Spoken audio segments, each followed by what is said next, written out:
Hello everyone, welcome to the class. तो आज हम चैप्टर 1 सॉल्यूशन के कुछ previous year question, expected questions और सिलेक्टेड सैम्पल पेपर क्वेश्चंस जो है वो डिस्कस करेंगे। क्वेश्चन आपके सामने है, पेन पेपर उठाइए और पहले सॉल्व करके देखिए। सॉल्यूशन जो है आपने बाद में चेक करना है। सो फर्स्ट क्वेश्चन है हमारे पास, 1% solution of solute X is isotonic with a 6% solution of sucrose. Molar mass दे रखा है 342 gram per mole. The molar mass of solute X is, molar mass हमें निकालना है X का। अब क्योंकि दोनों आइसोटोनिक है, दैट मीन्स ऑस्मोटिक प्रेशर दोनों का बराबर होगा। अगर ऑस्मोटिक प्रेशर दोनों का बराबर है, इसका मतलब कंसंट्रेशन जो है वो भी बराबर होनी चाहिए। कंसंट्रेशन बराबर है, that means number of moles भी बराबर होंगे। Number of moles of 1 is equal to number of moles of 2। Number of moles जो है that is given by given mass. यहाँ पे 1% सॉल्यूशन बोल रखा है, इसका मतलब यहाँ पे इसका दे रखा है 1 ग्राम। यहाँ पे 6% बोल रखा है, that means this is given as 6 gram. X को मान लेता हूँ 1 और इसको मान लेता हूँ मैं 2।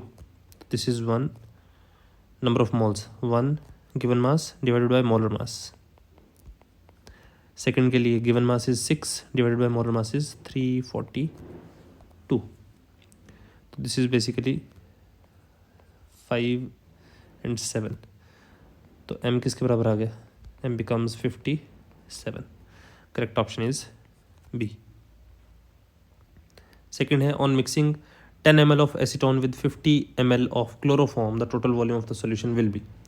अब यहाँ पे जो हमारे पास एसीटोन और क्लोरोफॉर्म है, when they mix together they form a non ideal solution with negative deviation.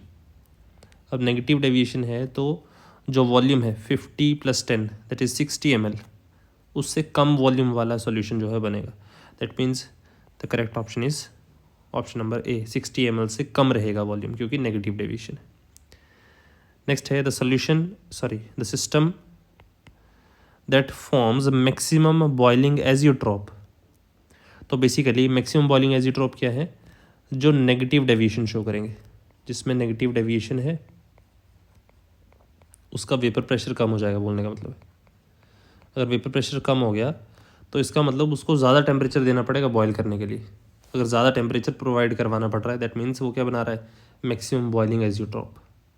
तो यहाँ पे हमारे पास नेगेटिव डेविएशन हमने चेक करनी है किस में होगी, तो that is in case of chloroform and acetone. ये ऊपर वाला क्वेश्चन जो है यहीं से हमें पता चल रहा है कि इसमें नेगेटिव डेविएशन है। नेक्स्ट है, phenol dimerizes in benzene having van't factor 0.54, its degree of dissociation is. तो बेसिकली जब हमारे पास डाइमराइजेशन होती है तो उसके लिए आप डायरेक्ट फॉर्मूला याद रख सकते हैं वेंटो फैक्टर का, दैट इज़ 1 - α/2। अभी हमें वेंटो फैक्टर जो है आइडेंटिफाई करना है। वेंटो फैक्टर गिवन है, वेंटो फैक्टर दे रखा है 0.54 इज इक्वल टू 1 - α/2। यहाँ से α/2 हमारे पास आ जाता है 1 - 0.54, that is alpha is equal to 2 times, this comes out to be 0.46। Final answer is 0.92। Correct option is option number C. कुछ नहीं दे रखा था, डायरेक्टली आई का वैल्यू दिया है, अल्फा का वैल्यू बोला है निकालने के लिए, सीधा क्वेश्चन था। नेक्स्ट है, low concentration of oxygen in the blood and tissue of people living at high altitude is due to. हमारे पास ऐसे इंडिविजुअल्स जो हाई एल्टीट्यूड पे रह रहे हैं, उनके ब्लड में और टिश्यू में जो कंसंट्रेशन है ऑक्सीजन की वो क्या है? लो कंसंट्रेशन इस वजह से है क्योंकि हाई एल्टीट्यूड पे हमारे पास एटमॉस्फेरिक प्रेशर जो है वो क्या है? लो है। लो एटमॉस्फेरिक प्रेशर की वजह से हमारे पास जो ऑक्सीजन का कंसंट्रेशन है वो क्या हो जाता है? कम हो जाता है।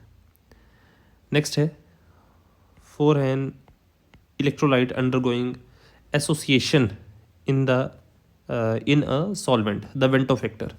तो बेसिकली आपने ध्यान रखना है, जहाँ पे एसोसिएशन की बात होती है, एसोसिएशन में वेंटो फैक्टर का वैल्यू रहता है लेस देन 1। डिसोसिएशन में वेंटो फैक्टर का वैल्यू रहता है ग्रेटर देन 1, और ना एसोसिएशन हो एंड ना डिसोसिएशन हो तो वहाँ पे वेंटो फैक्टर का वैल्यू रहता है 1। ना एसोसिएशन है ना डिसोसिएशन है। अब यहाँ पे बोला है अंडरगोइंग एसोसिएशन। एसोसिएशन के लिए हमारे पास आई का वैल्यू जो है दैट इज़ वेंटो फैक्टर, उसका वैल्यू रहेगा less than 1, is always less than 1। Correct option is option number D. Next है an azeotropic solution of two liquids has boiling point lower than either of them when it. बोला एक एजियोट्रोपिक solution है दो liquids का जिसका boiling point जो है कम है, बॉइलिंग पॉइंट लोअर। अगर बॉइलिंग पॉइंट कम है इसका मतलब वो कम टेम्परेचर पे बॉयल हो रहा है। अब कम टेम्परेचर पे लिक्विड कब बॉयल करता है? अगर उसका वेपर प्रेशर बढ़ जाए। दैट मीन्स वेपर प्रेशर क्या है इसका? ज़्यादा है। अगर इसका वेपर प्रेशर ज़्यादा है that means the solution is showing positive deviation, shows positive deviation from Rolle's law. Correct option is B. Next है the relative lowering of vapor pressure of an aqueous solution containing non-volatile solute is 0.0225। बोला relative lowering in vapour pressure जो है aqueous solution का containing non volatile solute is 0.0225। Relative lowering in vapour pressure कैसे लिखते हैं हम? PA0 minus P divided by PA0 is equal to mole fraction of B solute की, non volatile solute जो होता है। अच्छा, हमारे पास इसका वैल्यू गिवन है 0.0225। XB का वैल्यू पूछा है तो यही तो डायरेक्ट रिलेशन है हमारे पास, तो ये आंसर आ जाएगा। Correct option is D. Next है when NaCl is added to water a depression in freezing point is observed. NaCl को वाटर में ऐड करेंगे तो डिप्रेशन इन फ्रीजिंग पॉइंट होगा। करेक्ट है।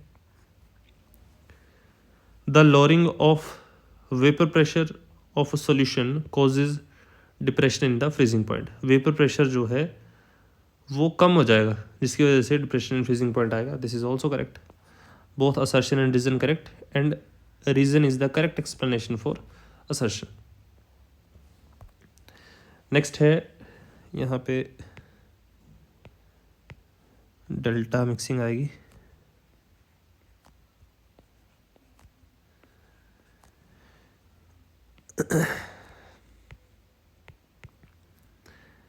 ये क्या रिप्रेजेंट कर रहा है हमारे पास? This is representing, H is representing enthalpy, delta representing change. Enthalpy change कब? जब हमने दो कंपोनेंट्स को मिक्स किया। उस तरह से वॉल्यूम चेंज जब हमने क्या करवाया? मिक्सिंग करवाई। Enthalpy change on mixing and volume change on mixing are zero for an ideal solution which is correct. Ideal solution के लिए जीरो रहता है।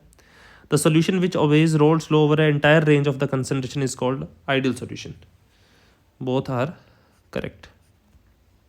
तो बेसिकली हमारे पास डेल्टा H मिक्सिंग और डेल्टा V मिक्सिंग जीरो है आइडियल सॉल्यूशन के लिए, और वो सॉल्यूशन जो रोल्स लो फॉलो करता है over the entire range of the concentration is called ideal solution. ये बात भी ठीक है, लेकिन एक सॉल्यूशन जो है वो रोल्स लो फॉलो कर रहा है, इसकी वजह से हमारे पास डेल्टा H और डेल्टा V की वैल्यू नहीं है।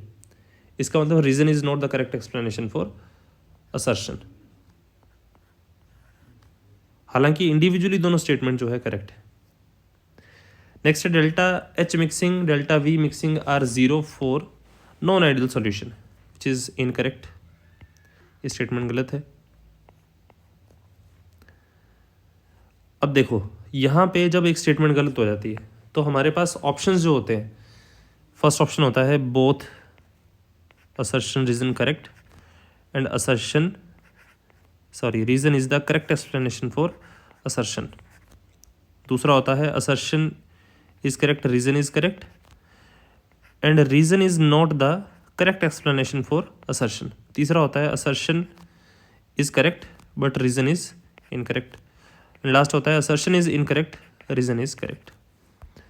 तो बेसिकली अगर हमारे पास इनकरेक्ट एक आइडेंटिफाई हो जाए तो हम आंसर जो है इजीली आइडेंटिफाई कर पाएंगे। अब यहाँ पे देखो असर्शन जो है इनकरेक्ट है तो ऑब्वियसली रीज़न जो है करेक्ट रहेगा और हमारे पास लास्ट ऑप्शन आ जाएगा।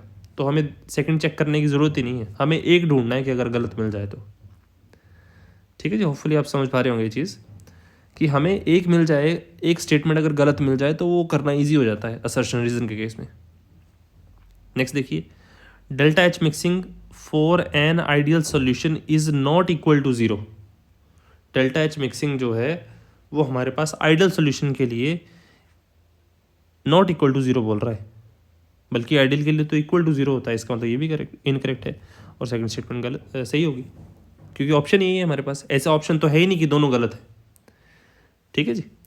नेक्स्ट है addition of ethylene glycol to water lowers its freezing point, which is correct, क्योंकि सॉल्वेंट में कोई भी सॉल्यूट आप ऐड करेंगे तो हमारे पास जो है डिप्रेशन इन फ्रीजिंग पॉइंट होता ही होता है। तो this statement is correct. Second statement है ethylene glycol is insoluble in water, which is incorrect. Insoluble नहीं है, दिस इज सॉल्युबल। तो ये स्टेटमेंट जो है गलत हो जाती है। Assertion is correct, reason is incorrect. Next है when NaCl is water, NaCl is added to water और depression in freezing point is observed, correct है। NaCl undergoes dissociation in water, NaCl undergoes dissociation in water, this is also correct. NaCl का dissociation हो रहा है उसकी वजह से depression हो रहा है, नहीं। NaCl एक सॉल्यूट जब हम ऐड कर देते हैं तो डिप्रेशन फ्रीजिंग पॉइंट होता ही होता है, चाहे वो डिसोसिएट करे चाहे ना करे, मतलब नेचर पे डिपेंड नहीं करती बात।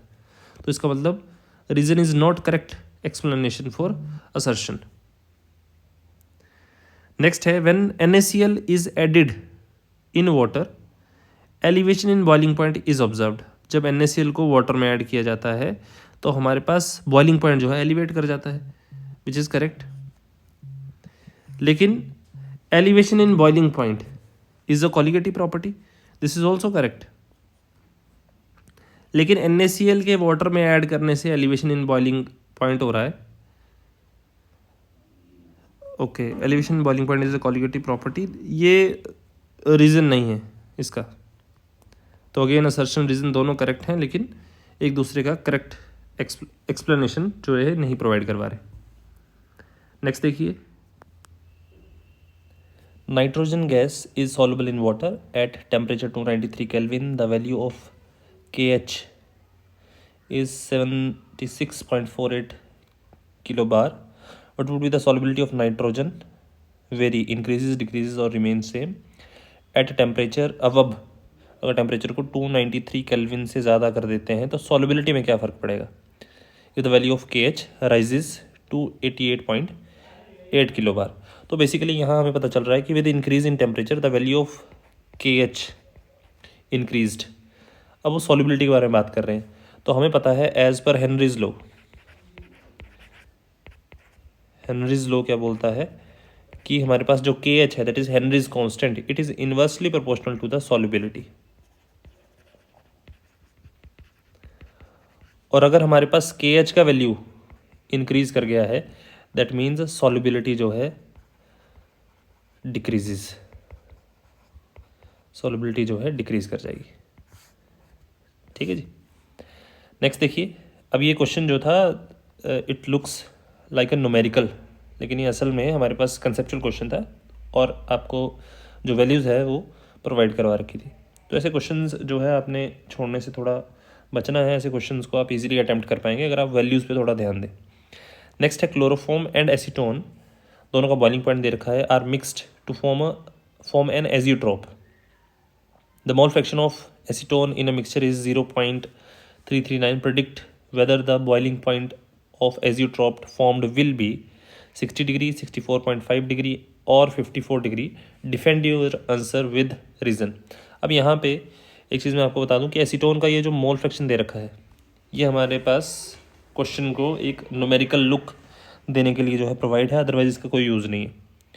दूसरी बात, यहाँ पे लिखा है क्लोरोफॉर्म और एसीटोन। अब क्लोरोफॉर्म और एसीटोन जो है ये कंबाइन करके हमारे पास शो करते हैं नेगेटिव डेविएशन। ये हमारे पास क्या शो करेंगे? Negative deviation. और नेगेटिव डेविएशन है तो हमारे पास नेगेटिव डेविएशन में जो बॉइलिंग पॉइंट वो इंक्रीज़ करता है। नेगेटिव डेविएशन में बॉइलिंग पॉइंट जो है इंक्रीज़ करेगा। तो बेसिकली 61.2 और 56 डिग्री सेल्सियस से ज़्यादा बॉइलिंग पॉइंट जो है वो रहेगा। That means answer will be second part 64.5 degree Celsius, क्योंकि बॉइलिंग पॉइंट जो है मिक्सचर का वो बढ़ जाएगा as compare to the individual component. Chloroform के बॉइलिंग पॉइंट और एसीटोन के बॉइलिंग पॉइंट से ज़्यादा बॉइलिंग पॉइंट रहेगा। That means option number second was correct. Next है अ सोडा बोतल विल गो फ्लैट। फ्लैट का मतलब है उसमें से सारी की सारी कार्बन डाइऑक्साइड जो है वो फिज आउट हो जाएगी। Will go flat faster in Srinagar than in Delhi. Is this statement correct? Why और वाई नॉट? अब देखिए, श्रीनगर जो है वो ऑब्वियसली एक हाइट पे होगा और दिल्ली जो है वो हमारे पास प्लेन एरिया में आ जाता है। This is Srinagar. श्रीनगर जो है हाइट पे है और हमारे पास जो दिल्ली है वो लोअर मतलब सी लेवल के नज़दीक रहता है। अब एटमॉस्फेरिक प्रेशर जो है यहाँ पे लो होगा, यहाँ पे एटमॉस्फेरिक प्रेशर जो है ज़्यादा होगा, हाई दिल्ली में। अगर दिल्ली में एटमॉस्फेरिक प्रेशर ज़्यादा है और श्रीनगर में एटमॉस्फेरिक प्रेशर कम है, दैट मीन्स हमारे पास जो सोडा बोतल है वो जल्दी फ्लैट हो जाएगी। मतलब उसमें जो कार्बन डाइऑक्साइड प्रेजेंट है वो जल्दी फिज आउट कर जाएगी एट श्रीनगर, क्योंकि वहाँ पे एक्सटर्नल प्रेशर जो है उतना ही कम है। जहाँ पे एक्सटर्नल प्रेशर कम है वहाँ पे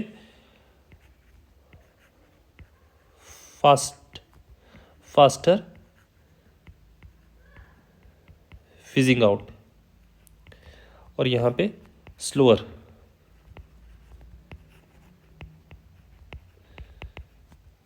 fizzing out. Reason being atmospheric pressure. Atmospheric pressure Srinagar में जो है वो कम है। तो इसका मतलब the statement is correct. This statement is correct. और रीज़न आपको बता दिया, क्योंकि श्रीनगर में एटमॉस्फेरिक प्रेशर जो है कम रहेगा तो हमारे पास जो कार्बन डाइऑक्साइड जो सोडा बोतल के अंदर प्रेजेंट होती है वो जल्दी जो है रिलीज आउट हो जाएगी। नेक्स्ट है how does sugar help in increasing the shelf life of the product. जो हमारे पास शुगर है वो शेल्फ लाइफ को इंक्रीज करने में कैसे हेल्पफुल है? तो बेसिकली हमारे पास यहाँ पे कॉलिगेटिव प्रॉपर्टी ऑस्मोसिस की बात हो रही है एक तरह से। तो जब हमारे पास किसी कंटेनर में कोई प्रोडक्ट है, लेट्स से उसमें हमने ऐड कर दिया है शुगर, तो शुगर असल में क्या करेगा? आउटर कंसंट्रेशन को इंक्रीज करेगा। जो प्रोडक्ट है, लेट्स से इसको थोड़ा सा सिंप्लीफाई करके बना लेते हैं।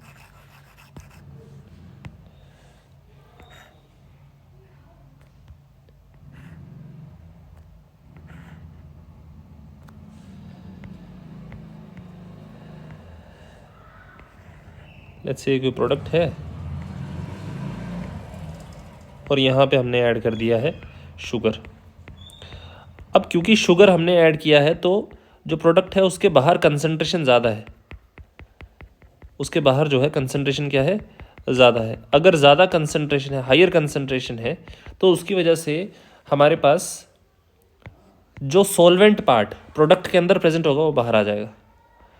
सॉल्वेंट पार्ट अगर प्रोडक्ट के प्रोडक्ट से बाहर में आ रहा है, प्रोडक्ट से बाहर आ जाता है अगर सॉल्वेंट पार्ट, दैट मीन्स हमारे पास जो प्रोडक्ट है उसके अंदर सॉल्वेंट जो है कम हो गया। इसका मतलब प्रोडक्ट के अंदर जो सॉल्वेंट कम हुआ है उसकी वजह से जो बैक्टीरिया बन सकते थे वो नहीं बनेंगे। अगर बैक्टीरिया की फॉर्मेशन नहीं होगी तो ऑब्वियसली जो प्रोडक्ट है वो काफ़ी लंबे समय तक जो है प्रिजर्व रह सकता है। That means using osmosis sugar can increase the shelf life by taking out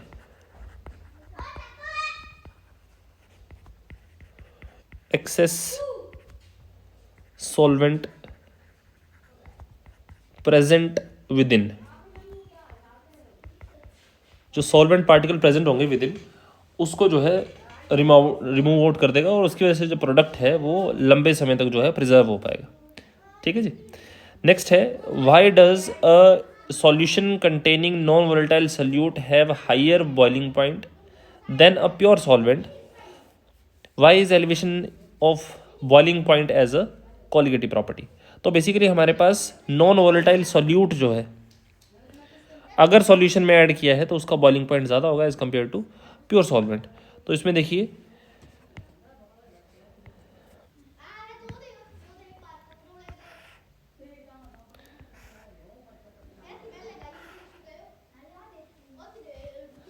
जैसे मान लीजिए ये हमारे पास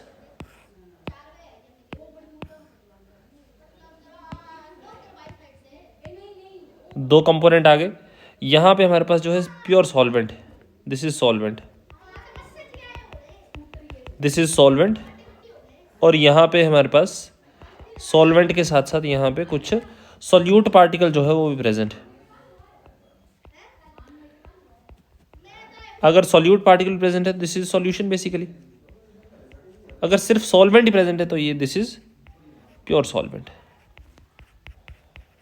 अब प्योर सॉल्वेंट को वेपराइज होने के लिए, प्योर सॉल्वेंट को वेपराइज होने के लिए सिर्फ जो सरफेस एरिया रिक्वायर्ड है वो सारा का सारा अवेलेबल है, लेकिन जब हमारे पास सॉल्यूट कुछ ऐड कर दिया जाता है तो सॉल्यूट भी सरफेस एरिया एक्वायर करता है, और सॉल्यूट अगर सरफेस एरिया एक्वायर करेगा तो हमारे पास जो सॉल्वेंट जो असल में वेपर फेज में जा रहा है वो कंप्लीटली 100% कैपेबल नहीं होगा वेपर फेज में जाने के लिए। यहाँ पे 100% कैपेबल है।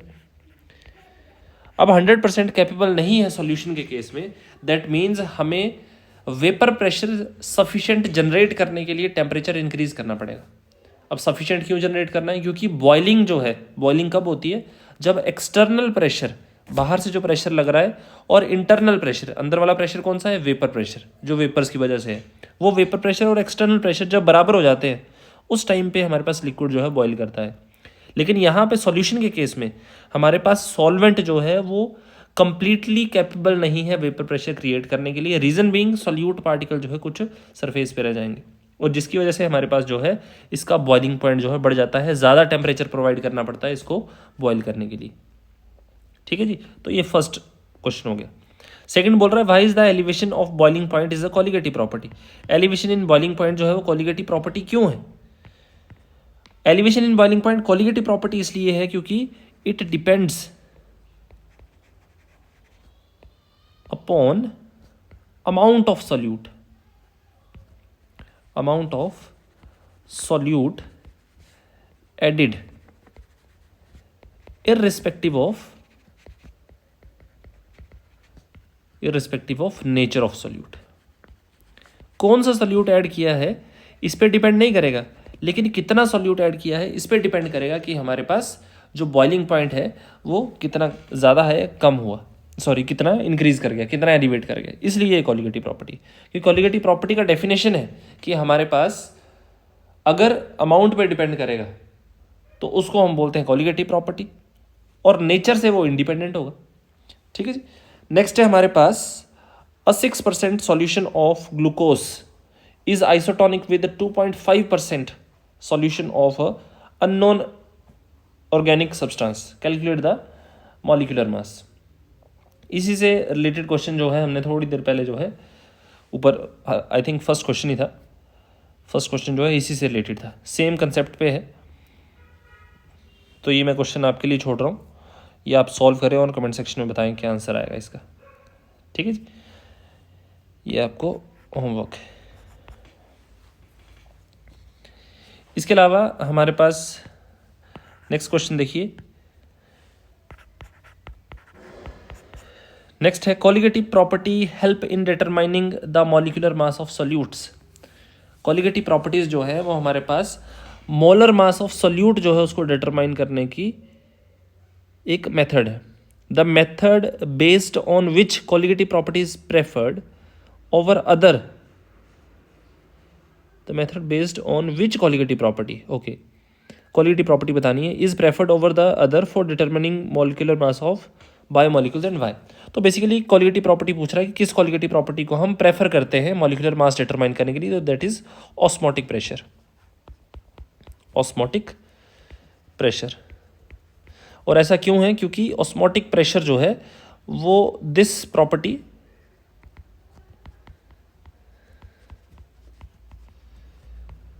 helps in molar mass determination even at room temperature। Room temperature पे ये प्रॉपर्टी जो है मोलर मास को डिटरमाइन करने में हेल्पफुल है, इसलिए ऑस्मोटिक प्रेशर को हम प्रेफर करते हैं। नेक्स्ट है what type of deviation from Raoult's law observed by mixing chloroform and acetone. काफ़ी बार ये रिपीट हुआ है क्लोरोफॉर्म और एसीटोन का example. This give us a negative deviation. किस तरह का डेविएशन है? Negative deviation.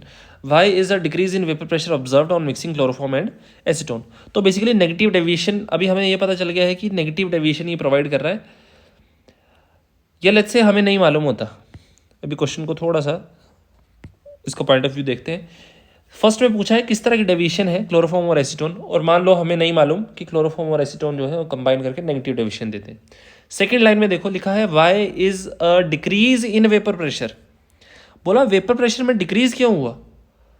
तो हमें पता है अगर वेपर प्रेशर, दो कंपोनेंट को ऐड करने पे वेपर प्रेशर अगर डिक्रीज कर गया, दैट मीन्स डेविएशन कौन सी? Negative.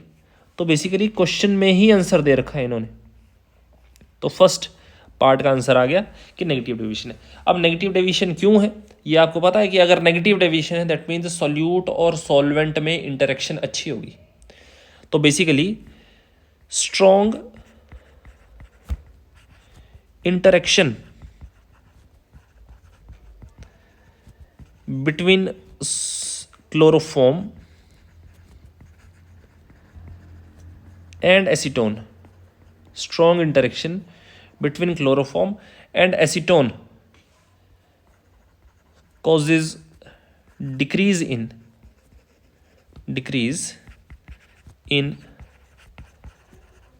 vapor pressure of mixture. जो मिक्सचर है उसका वेपर प्रेशर जो है उसको उसमें डिक्रीज जो है वो हो पाएगा अगर हम क्लोरोफॉर्म और एसीटोन जो है उन दोनों को ऐड कर देते हैं।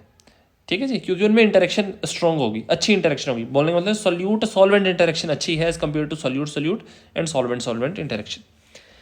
होपफुली आप समझ पाए होंगे इतना। स्टिल अगर आपके एंड पे कोई डाउट रहता है तो प्लीज़ बताएं। नेक्स्ट है 18 gram of a non-volatile solute is dissolved in 200 gram of water, freezes at 272.07 Kelvin. Calculate the molecular mass of solute. देखिए, देखने में लग रहा है बड़ा टफ क्वेश्चन है, बड़ा ही सिंपल क्वेश्चन है, डायरेक्ट क्वेश्चन है। यहाँ पे असल में यूज़ किया है elevation in boiling point, delta T F. Relation आपको पता होना चाहिए, delta T F is equal to. अब एक चीज़ ध्यान रखें, यहाँ पे सॉल्यूट के बारे में कुछ नहीं बता रखा, मतलब वेंटो फैक्टर कितना 1। असल में फॉर्मुलाइज आई के एफ एम। अब यहाँ पे डेल्टा टी एफ जो है वो भी हमें निकालना है। कैसे? बोला 18 gram of non volatile solute dissolved in 200 gram of water, freezes at, ये हमें टेम्परेचर दे रखा है जो सॉल्यूशन का है, मतलब जिसमें सॉल्यूट जो है वो ऐड कर रखा है। That means delta T F naught minus T F is equal to, I का वैल्यू 1 है, के एफ का वैल्यू दे रखा है 1.86, और स्मॉल एम जो है वो बताता हूँ मैं क्या है। अब यहाँ पे टी एफ नोट जो है वो हमें पता है, वाटर जो है किस टेम्परेचर पे फ्रीज करेगा? 273 पे, 0 डिग्री पे 273.15 होता है, वैसे वो लिख देते हैं हम, नेगेटिव 272.07, क्योंकि डिप्रेशन इन फ्रीजिंग पॉइंट जो है डिक्रीज कर जाता है। इसका मतलब ये जो वैल्यू दे रखी है ये हमें डिप्रेस्ड फ्रीजिंग पॉइंट दे रखा है। अब यहाँ पे आ जाता है 1.86, और स्मॉल m जो है दैट इज मोलैलिटी। और मोलैलिटी कैसे निकालते हैं हम? Given mass 18 gram divided by molar मास, ये आगे नंबर ऑफ मोल्स। मोलैलिटी क्या होता है? Molality is number of moles divided by mass of solvent. Solvent का मास कितना दे रखा है? दे रखा है 200 ग्राम, लेकिन ये किलोग्राम में होता है, तो इसको किलोग्राम में करने के लिए हम इसको 1000 से मल्टीप्लिकेशन कर देंगे। तो असल में मोलैलिटी कितना आ गया? 18 डिवाइडेड बाय, ये 0 से 0 कैंसिल आउट कर रहा हूँ मैं, 18 डिवाइडेड बाय 2, ये इसको डायरेक्टली कर देते हैं, 2 9 ज़ा 18, तो बेसिकली 9 बाय m इंटू 10, ये वैल्यू उठाएंगे और यहाँ पुट कर देंगे, तो this is 90 divided by m। यहाँ से हम कैपिटल M की वैल्यू निकाल लेंगे, that will be our final answer. तो यहाँ पे कैपिटल M जो है वो हमारे पास निकल जाएगा। अब हम 273.15 में से 272.07 सब्ट्रैक्ट कर लेंगे, that comes out to be 1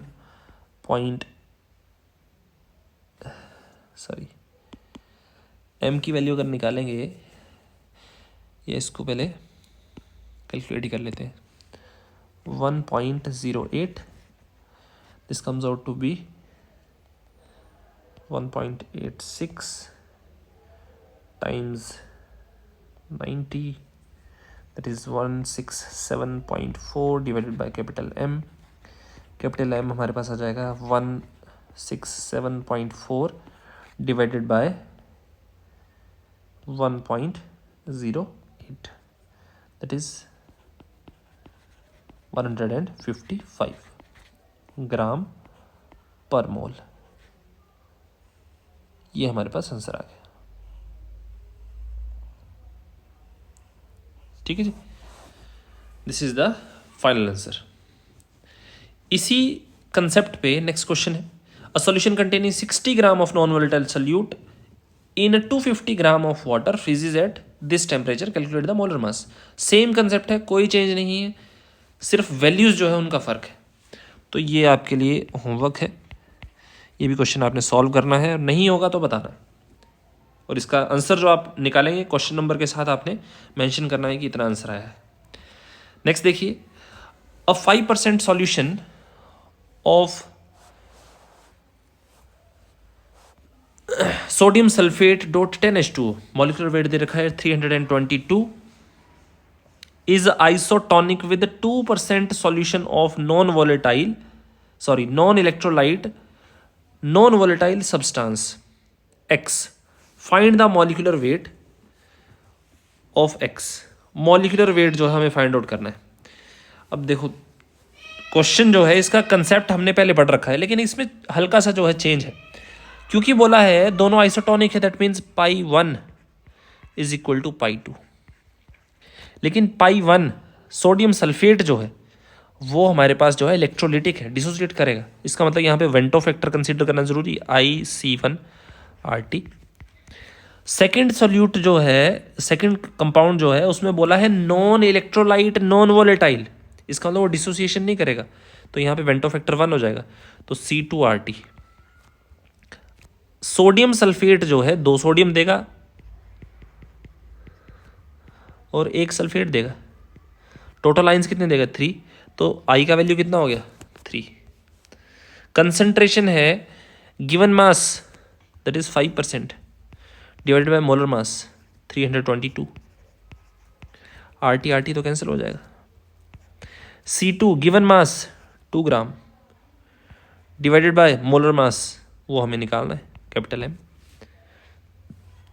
तो कैपिटल M कितना हो गया? Capital M comes out to be 2 into 322 divided by 3 into 5, which comes out to be 42.9 gram per mole. This is your final answer. ठीक है, देखने में बड़ा कॉम्प्लेक्स लग रहा है क्वेश्चन, लेकिन हल्का सा ट्विस्ट है कि यहाँ पे हमने वेंटो फैक्टर जो है वो कंसीडर करना है, क्योंकि क्या बोल रखा है सोडियम सल्फेट है और बोला है दूसरा जो है वो नॉन इलेक्ट्रोलाइट है। ठीक है, तो ये जो हल्के हल्के हिंट्स हैं इनको आपने आइडेंटिफाई करना है, तब आप क्वेश्चन इजीली कर पाएंगे, स्मूथली चलेगा, बोलने का मतलब ये है। और सेम कंसेप्ट पे क्वेश्चन रिपीट हो रहा है, तो अगर वेराइटी ऑफ क्वेश्चंस आप कर लेंगे एक बार तो ईजी हो जाएगा। नेक्स्ट है what is Henry's law, give one example of it, one application of it. तो बेसिकली हेनरीज लॉ क्या है? हेनरीज लॉ बोलता है कि हमारे पास जो vapour pressure of the gas over the surface of the liquid is directly proportional to the mole fraction of the gas in the solution. Solution के अंदर हमारे पास गैस कितनी डिसॉल्व हो गई उसकी मोल फ्रैक्शन। बोला this is proportional to what? The pressure generated by the gas over the surface of the liquid. इसी proportionality को हटाने के बाद हमारे पास यहाँ पे कांस्टेंट आता है K H. K H is Henry's constant. K H is Henry's constant. और यहाँ पे हेनरी कांस्टेंट जो है it is inversely proportional to x. X is what? X is solubility of gas, कितना अमाउंट उसका डिसॉल्व हुआ, solubility of gas. Greater the solubility of the gas lesser is the value of Henry constant. तो Henry constant जो है it is dependent upon the nature of the gas. ठीक है जी। और application आपने इसकी पढ़ रखी होंगी। एप्लीकेशन हमारे पास 3 एप्लीकेशन है एनसीईआरटी में गिवन, तीनों इंपॉर्टेंट है। First one is bends. हमारे पास स्कूबा डाइवर्स जो हैं वो डीप वाटर में जब जाते हैं और वहाँ पे क्योंकि अंडर प्रेशर होंगे, वो एटमॉस्फेरिक प्रेशर जो है बढ़ जाएगा वाटर के अंदर, क्योंकि वहाँ पे वाटर प्रेशर भी होगा और एटमॉस्फेरिक प्रेशर भी होगा। उसकी वजह से हमारे पास नाइट्रोजन गैस जो ऑक्सीजन सिलेंडर में प्रेजेंट होती है वो ब्लड में डिसॉल्व कर जाती है, लेकिन नाइट्रोजन जो है वो बॉडी मेटाबोलाइज नहीं करती। मेटाबोलाइज करने का मतलब है कि उसका यूज़ नहीं है कुछ भी बॉडी के लिए, तो वो डिसॉल्व तो हो जाएगी लेकिन यूज़ नहीं होगी। जिसकी वजह से क्या है, हमारे पास जैसे ही सरफेस पे आता इंसान, उसकी बॉडी से उसके ब्लड में जो नाइट्रोजन गैस डिसॉल्व है वो वापस बबल आउट होगी। और अगर बबल आउट हो गई तो इसका मतलब हमारे पास वो आर्टरीज को या जो भी नसें हैं उनको ब्लॉक करना शुरू कर देगा। और क्योंकि ब्लड का प्रेशर बना हुआ है, हार्ट जो है ब्लड को पंप कर रहा है, जिसकी वजह से हमारे पास जो है बॉडी जो है वो सिवियर पेन जो है फील करेगी और that medical condition is known as bends. उसके अलावा सेकंड है एनॉक्सिया। एनॉक्सिया इज लाइक कि हाई एल्टीट्यूड पे जाने पे हमारे पास एटमॉस्फेरिक प्रेशर कम हो जाता है और वहाँ पे हमारे पास जो है ब्लड में ऑक्सीजन की सॉल्युबिलिटी कम हो जाती है, जिसकी वजह से हेलुसिनेशन होती है, क्लियर मेंटल स्टेट जो है नहीं रहती है, और उसी मेडिकल कंडीशन को बोलते हैं नॉक्सिया। और थर्ड है हमारे पास जो सोडा बॉटल्स हैं, उसमें कार्बन डाइऑक्साइड जो है वो अंडर हाई प्रेशर जो है ऐड की जाती है, जिसकी वजह से वो इजीली डिसॉल्व हो पाए। ठीक है जी। तो ये 3 एप्लीकेशन हैं जो आपको एनसीईआरटी में देखने को मिल जाएंगे। नेक्स्ट देखिए question number 23, 3% solution of glucose molar mass given है is isotonic with 2.5% solution of an unknown organic substance, calculate the molecular weight of the unknown substance. ऐसा सिमिलर क्वेश्चन जो है हम पहले भी कर चुके हैं, ये भी आपने खुद करना है। इसी सेम कंसेप्ट पे ये नेक्स्ट क्वेश्चन है। नेक्स्ट देखिए, calculate the molar mass of a compound when 6.3 gram of it is dissolved in 27 gram of chloroform to form a solution that has a boiling point is this. तो basically जैसे हमने अभी ये question किया है, question number 20 उसी concept पे है। हालांकि क्वेश्चन नंबर 20 में जो था वो फ्रीजिंग पॉइंट की बात हुई है, यहाँ पे अपना बॉइलिंग पॉइंट की बात हुई है। तो यहाँ पे थोड़ा सा आपने ध्यान रखना है कि delta T B is equal to I K B M जो है that is the formula is going to be used. यहाँ पे लिखा है 27 gram of chloroform to form a solution has a boiling point. Solution का boiling point दे रखा है 68.04, प्योर क्लोरोफॉर्म का है 61। तो बेसिकली यहाँ पे हमारे पास T B minus T B naught रहता है van't factor I K B M T B solution का, this is the boiling point of solution, जो कितना दे रखा है 68.04 माइनस क्लोरोफॉर्म प्योर सॉल्वेंट का दे रखा है 61.04। आई का वैल्यू 1 है, के बी हमारे पास गिवन है 3.63 एंड मोलैलिटी जो है वो हमें कैलकुलेट करनी है। मोलैलिटी है हमारे पास given mass that is 6.3 divided by molar मास।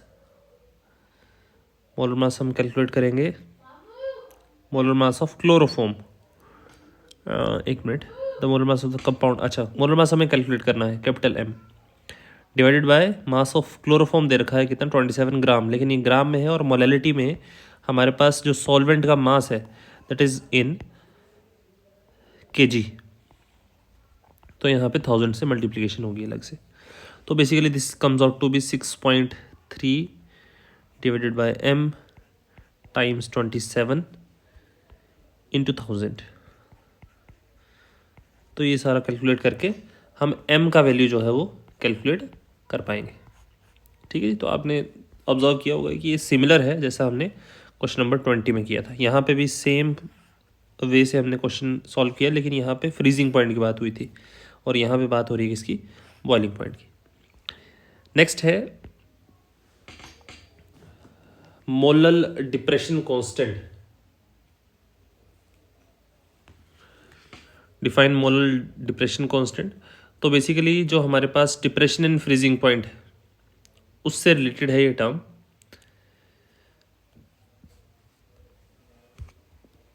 जो डिप्रेशन इन फ्रीजिंग पॉइंट हमारे पास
तो बेसिकली मोलल डिप्रेशन कांस्टेंट जो है वो हमारे पास, जैसे हमारे पास डिप्रेशन फ्रीजिंग पॉइंट है delta T F is equal to K F M. तो बेसिकली के एफ जो है that is the molal depression constant. तो हम बोल सकते हैं जिस समय मोलैलिटी हमारे पास 1 है उस समय मोलल डिप्रेशन कांस्टेंट जो है हमें बताएगा डिप्रेशन इन फ्रीजिंग पॉइंट के बारे में। ये मतलब इसका डेफिनेशन हो गया एक तरह से। उसके अलावा पूछा है how is it related to enthalpy of fusion. तो ये रिलेशन आपने ध्यान में रखना है कि K F is equal to molality R T naught square divided by 1000 delta H F. Sorry, this is not molality, that is the molar mass. Next देखिए, what type of deviation is shown by ethanol and acetone solution, give reason what type of azeotropic mixture is formed by that deviation। तो basically ethanol और acetone जो है इन दोनों में हालांकि oxygen present है, लेकिन दोनों में इंटरेक्शन जो है वो काफ़ी वीक है, क्योंकि इथेनॉल जो है हाइड्रोजन बॉन्डिंग करता है और एसीटोन में हाइड्रोजन बॉन्डिंग पॉसिबल नहीं। तो यहाँ पे हमारे पास this mixture will show positive deviation. अगर हमारे पास सॉल्यूट सॉल्वेंट इंटरेक्शन अच्छी ना हो तो वहाँ पे डेविएशन होती है पॉजिटिव डेविएशन। और ये रीज़न बता रहा हूँ मैं आपको, गिव रीज़न लिखा है ना, तो ये रीज़न बता रहा हूँ कि solute solvent interaction, basically ethanol और एसीटोन में जो इंटरेक्शन है वो स्ट्रॉन्ग नहीं है। अगर इंटरेक्शन स्ट्रॉन्ग नहीं है तो हमारे पास जो दोनों सब्सटेंस है, इथेनॉल और एसीटोन, दोनों इंडिपेंडेंटली एग्जिस्ट करेंगे और इंडिपेंडेंटली वेपर फेज में जाएंगे। अब सॉल्यूट और सॉल्वेंट एक दूसरे को होल्ड नहीं करके रख रहे, इसकी वजह से वो इजीली वेपर फेज में जा पाएंगे। अगर इजीली वेपर फेज में जा रहे हैं तो उनका वेपर प्रेशर इंक्रीज कर जाएगा और उसी को हम बोलते हैं पॉजिटिव डेविएशन। अब यहाँ पे बोला है what type of azeotropic mixture is formed by this deviation. जब हमारे पास पॉजिटिव डेविएशन होती है तो हमारे पास बनता है मिनिमम बॉइलिंग, मिनिमम बॉइलिंग, क्योंकि बॉइलिंग पॉइंट पॉजिटिव डेविएशन मतलब वेपर फेज ज़्यादा है, इसका मतलब कम टेम्परेचर देंगे तो बॉइल कर जाएगा, इसका मतलब इसका बॉइलिंग पॉइंट क्या है, डिक्रीज हो गया है। मिनिमम बॉइलिंग एजियोट्रॉपिक मिक्सचर, जहाँ पे पॉजिटिव डेविएशन है वहाँ बनता है मिनिमम बॉइलिंग एजियोट्रॉपिक मिक्सचर, और जहाँ पे नेगेटिव डेविएशन है वहाँ पे बनता है maximum boiling azeotropic mixture. Next है calculate the boiling point of a solution when 4 gram of magnesium sulphate was dissolved in 100 gram of water, assuming magnesium sulfate undergoes complete ionization। Boiling point हमें निकालना है, तो let's say magnesium sulphate, again हमारे पास delta T B is equal to I K B M. Delta T B हमारे पास आ जाएगा, बॉइलिंग पॉइंट जो है इंक्रीज कर जाता है, तो T B minus T B not is equal to magnesium sulphate जो है डिसोसिएशन करेगा, दो आइंस बनेंगे, एक बनेगा मैग्नीशियम और एक बनेगा सल्फेट। अब क्वेश्चंस रिपीट होना शुरू हो गए सेम कंसेप्ट पे। आई का वैल्यू आ जाएगा 2, के बी का वैल्यू दे रखा है 0.52, मोलैलिटी जो है वो हमारे पास आ जाएगी given mass divided by molar mass that is 120 divided by volume of solvent that is 100, लेकिन यहाँ पे ग्राम में है, हमें किलोग्राम में करने के लिए इसको 1000 से मल्टीप्लाई करने का पड़ेगा। टी बी जो है वो हमें पता है, वाटर जो है उसका बॉइलिंग पॉइंट जो है, अब क्योंकि यहाँ पे केल्विन में दे रखा है तो यहाँ पे केल्विन में लिखना पड़ेगा हमें, दैट इज़ 373। 100 डिग्री होता है ना, तो 100 डिग्री को केल्विन में करेंगे तो 373 minus T B, sorry T B तो हमें निकालना है सॉल्यूशन का, सॉल्वेंट का 373 आ जाएगा, इसको सॉल्व कर लेंगे और हमारे पास टी बी का वैल्यू जो है वो निकल जाएगा। ठीक है जी, तो इस तरह से ये क्वेश्चन हो जाएगा। नेक्स्ट है the vapour pressure of solvent at 283 Kelvin is 100 mm of mercury. Calculate the vapor pressure of the dilute solution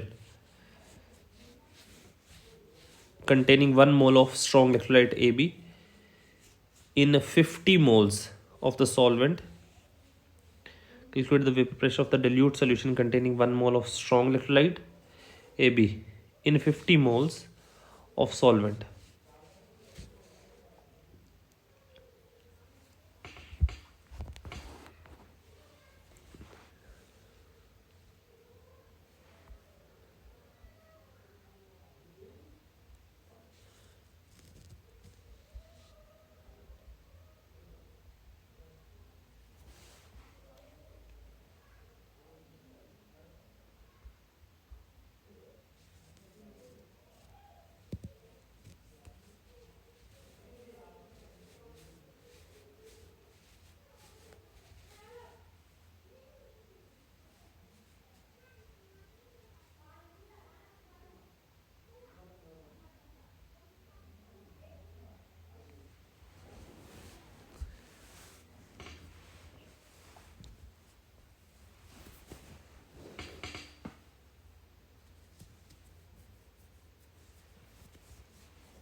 तो वेपर प्रेशर जो है सॉल्वेंट का is given as 100 mm of mercury. तो हमें पता है PA0 minus P divided by PA0 is equal to complete dissociation की बात हो रही है, तो यहाँ पे हमें वेंटो फैक्टर भी कंसीडर करना पड़ेगा और यहाँ पे आ जाएगी मोल फ्रैक्शन ऑफ B। अब PA0 हमारे पास सॉल्वेंट का दे रखा है 100 minus P divided by 100 is equal to complete dissociation है, और हमारे पास जो सॉल्यूट दे रखा है दैट इज AB, दो ही कंपोनेंट है तो दिस इज 2, और मोल फ्रैक्शन XB की अगर हमें निकालनी है तो हमारे पास दे रखे हैं 1 mole of strong liquid divided by 1 plus solvent दे रखा है 50। This comes out to be 100 minus P is equal to 2 divided by 51 times 100।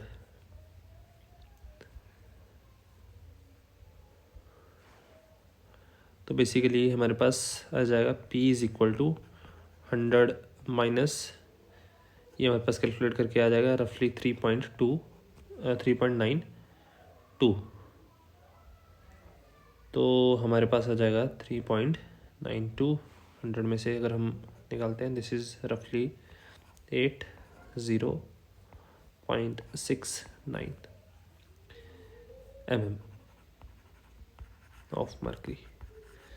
This is the answer. ठीक है जी।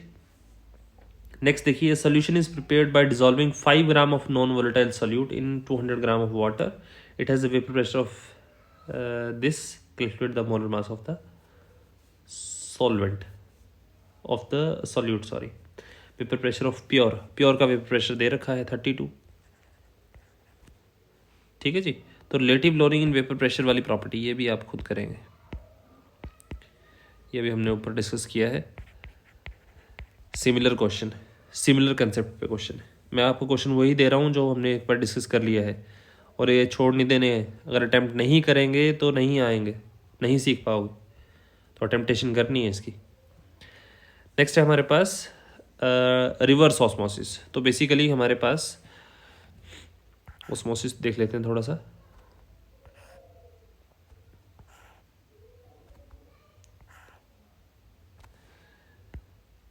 लेट्स से हमारे पास इस तरफ सॉल्वेंट है और इस तरफ है लेट्स से सॉल्यूशन। ये आगे लेट्स से सॉल्यूशन, ये आगे सॉल्वेंट। सॉल्वेंट के पार्टिकल मूव करते हैं सॉल्यूशन वाली तरफ। This is known as osmosis through semi permeable membrane. एक ऐसी मेम्ब्रेन है जो सॉल्वेंट पार्टिकल की मूवमेंट को अलो करता है। इस नेचुरल प्रोसेस को हम बोलते हैं ऑस्मोसिस। अगर हम प्रेशर जो है अप्लाई करें ऑन सॉल्यूशन पे हम प्रेशर अप्लाई करें और वो प्रेशर जो है कैपेबल हो जाए ऑस्मोसिस को रोकने के लिए, मतलब सॉल्वेंट का फ्लो जो है, ये सॉल्वेंट का फ्लो जो है ये ना हो, उस प्रेशर पे जिस पे हमारे पास सॉल्वेंट का फ्लो रुक जाए, मतलब ऑस्मोसिस स्टॉप्स,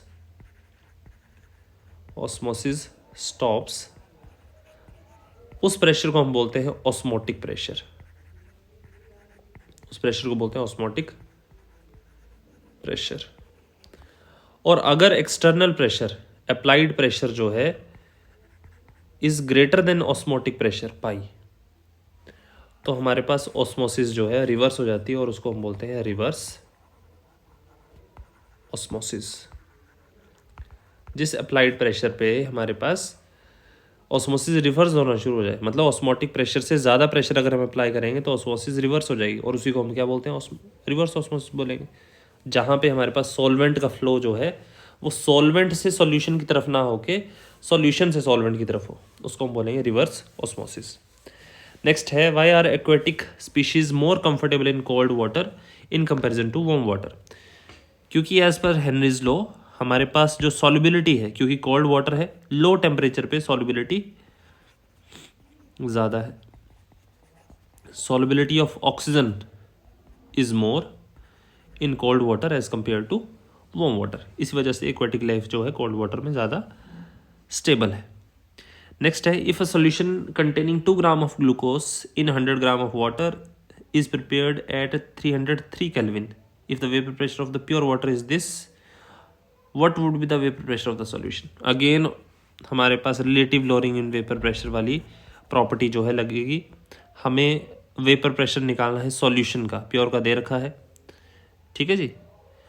तो this is again P A not minus P divided by P A not is equal to mole fraction of B.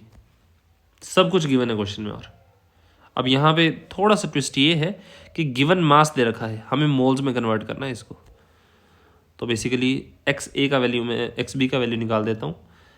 X B is equal to number of moles of B divided by total moles N A plus N B. अब N B क्या है? Given मास किसका? Solvent का. Solvent क्या है? Glucose. Given mass divided by molar mass कितना? 180 divided by N B. N A क्या है? Mole number of moles of water, that is given mass divided by molar mass plus 2 divided by 180. ये हमारे पास आ जाएगी क्या? Mole fraction. और इसी के साथ हमारे पास जो है पी ए नोट का वैल्यू भी गिवन है हमें. पी ए नोट का वैल्यू क्या है? प्योर वाटर का 303 केल्विन पे प्रेशर ये गिवन है 32.8. ये आ गया पी ए नोट का वैल्यू. और पी जो है उसका वैल्यू हमें निकालना है. तो कैलकुलेशन है बेसिकली सीधी सीधी. अगर आप जो है इक्वेशन समझ पा रहे हैं, कौन सी यूज़ होगी, वैल्यूज पुट कर पा रहे हैं, तो सारी बात रुक जाती है कैलकुलेशन पे आगे. ठीक है जी. तो ये क्वेश्चन आपने ये भी सॉल्व करना है खुद. नेक्स्ट है, predict whether van't factor will be less और greater than 1 when ethanoic acid is dissolve in benzene. अब देखिए इथेनोइक एसिड जो है, क्योंकि एसिड है तो दिमाग में आएगा कि ये डिसोसिएट करेगा, H पॉजिटिव प्रोवाइड करेगा ना. तो इसका मतलब ये हम ये समझ पा रहे हैं कि इसमें क्या होगी? डिसोसिएशन. लेकिन इथेनोइक एसिड में हमारे पास कैपेबिलिटी है कि इथेनोइक एसिड क्या करता है? हाइड्रोजन बॉन्डिंग करता है, मतलब एसोसिएशन भी कर सकता है.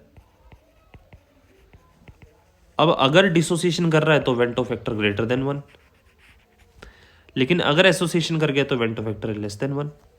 तो कब ग्रेटर देन 1 होगा, कब लेस देन 1 होगा? तो हमारे पास जब हमारे पास पोलर सॉल्वेंट है, जैसे लेट्स से वाटर है. अगर हम वाटर की बात करें कि इथेनोइक एसिड इन वाटर, तो वहाँ पे डिसोसिएशन होगी, तो वेंटो फैक्टर क्या आ जाएगा? Greater than 1. अगर बोला है Vento ethanoic acid in benzene let's say, मतलब पोलर सॉल्वेंट नहीं है, तो वहाँ पे क्या होगी? वहाँ पे होगी एसोसिएशन. तो अभी जो क्वेश्चन बोल रखा है वहाँ पे आई का वैल्यू क्या आएगा? Less than 1. और मोर प्रिसाइजली बोलूँ तो 0.5 रहती है वैल्यू. क्यों 0.5 का मतलब है कि हमारे पास 2 स्पीशीज आपस में कंबाइन कर गई, मतलब डाइमराइजेशन होगी एक तरह से. ठीक है जी. होपफुली आप समझ गए होंगे ये चीज़. नेक्स्ट है, define ideal solution. Ideal solution वो है जो रोल्स लॉ फॉलो करते हैं. डेल्टा एच मिक्सिंग जो है 0 होती है, डेल्टा वी मिक्सिंग जो है वो भी 0 होती है. नेक्स्ट है, calculate the mass of CaCl2 to be dissolved in 500 gram water to lowering its freezing point by 2 Kelvin assuming the CaCl2 undergoes complete dissociation. अब देखिए ये भी बड़ा अच्छा क्वेश्चन है. अभी कंसेप्ट वही है सारा, delta TF is equal to I, क्योंकि कंप्लीट डिसोसिएशन की बात हुई है तो वेंटो फैक्टर भी कंसीडर होगा, I KF एंड M. अब बोल रहा है lowers its freezing point by 2 Kelvin, मतलब डेल्टा TF की वैल्यू पहले गिवन है 2 Kelvin. आई का वैल्यू भी हमें पता है, कंप्लीट डिसोसिएशन है. एक CaCl2 में 1 कैल्शियम 2 क्लोरीन, मतलब 3. KF का वैल्यू गिवन है 1.86. M is molality. मोलैलिटी हम कैसे निकालते हैं? Number of moles divided by mass of solvent. Mass of solvent हमें गिवन है 500 ग्राम है, तो यहाँ पे 1000 से मल्टीप्लिकेशन हो जाएगी. अब नंबर ऑफ मोल्स कैसे निकालते हैं? Given mass divided by molar mass. Given mass हमें गिवन ही नहीं है, वही तो हमें निकालना है. Calculate the mass divided by molar mass कितना? 111। अब बची बात क्या, x कैलकुलेट करना है हमने। सिंपल है क्वेश्चन। दिस इज 2, तो x कितना आ जाएगा, x इज, ये 2 से 2 ये कैंसिल आउट हो जाएगा, x is 111 divided by 3 into 1.86, ये कैलकुलेट कर लेंगे, आंसर आ जाएगा। ठीक, क्वेश्चन को समझना है आपने, क्वेश्चन क्या बोल रहा है, क्या गिवन है। अगर इतनी सी बात समझ जाएंगे तो क्वेश्चन कुछ भी नहीं है, फिर सारी कैलकुलेशन है, मैथ्स है बाकी। नेक्स्ट देखिए, at the same temperature CO2 gas is more soluble in water than O2 gas, ये स्टेटमेंट गिवन है हमें। Which one of them will have higher value of KH and Y, बोल रहा है CO2 ज़्यादा सॉल्युबल है। अगर सॉल्युबिलिटी ज़्यादा है तो KH का वैल्यू क्या होगा, हेनरीज लॉ बोलता है KH is inversely proportional to solubility. जिसकी सॉल्युबिलिटी ज़्यादा उसका KH का वैल्यू कम होगा। CO2 ज़्यादा सॉल्युबल है as compare to O2, which one will have higher value, higher value पूछिए इसका मतलब ऑक्सीजन की। और Y का पूछा है तो बताएंगे हेनरीज लॉ बोलता है जी KH is inversely proportional to solubility. उसके अलावा और फैक्टर क्या बता सकते हैं, क्योंकि कार्बन डाइऑक्साइड का मोलर मास ज़्यादा है, greater the mass greater is the solubility. क्योंकि गैस जिसका मास ज़्यादा है वो इजीली लिक्विफाई हो पाएगी, अगर लिक्विफाई इजीली हो रही है इसका मतलब वो सॉल्युबल हो पाएगी इजीली। नेक्स्ट देखिए, how does the size of the blood cell changes when placed in an aqueous solution containing more than 0.9% sodium chloride. अगर हमारे पास सेल जो है वो ऐसे कंटेनर प्रेजेंट है जिसका कंसंट्रेशन 0.9% से ज़्यादा है, जिसका कंसंट्रेशन जो है it is greater than, concentration is greater than 0.9%, तो इसका मतलब बाहर तो स्ट्रॉन्ग सॉल्यूशन है, ज़्यादा कंसंट्रेशन है। ज़्यादा कंसंट्रेशन है तो सेल के अंदर से सॉल्वेंट बाहर मूव कर जाएगा, क्योंकि ऑस्मोसिस हो रही है ना। ऑस्मोसिस क्या बोलती है, लो कंसंट्रेशन से हाई कंसंट्रेशन वाटर की मूवमेंट होगी, इसका मतलब सेल जो है वो श्रिंक कर जाएगा, तो यहाँ पे blood cell will shrink.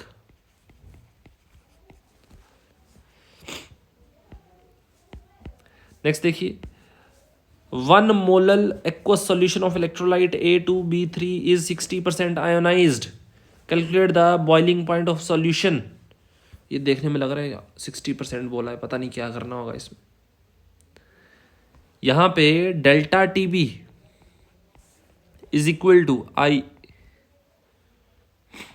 KBM, 60% ionised, तो I का वैल्यू कैसे निकालेंगे, हमें पता है अल्फा इज इक्वल टू, क्योंकि A2B3 is showing what, dissociation. अब डिसोसिएशन में अभी हमने पढ़ा, डिसोसिएशन में I का value greater than 1, formula is I-1 divided by N-1।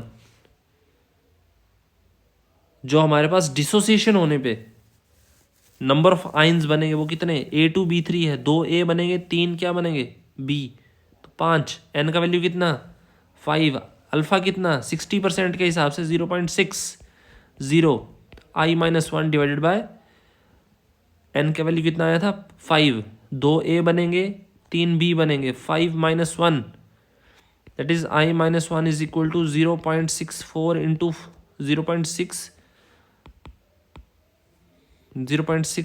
Into 4, I कितना, this is 2.40 plus 1 that is 3.4, ये अल्फा I का वैल्यू आ गया।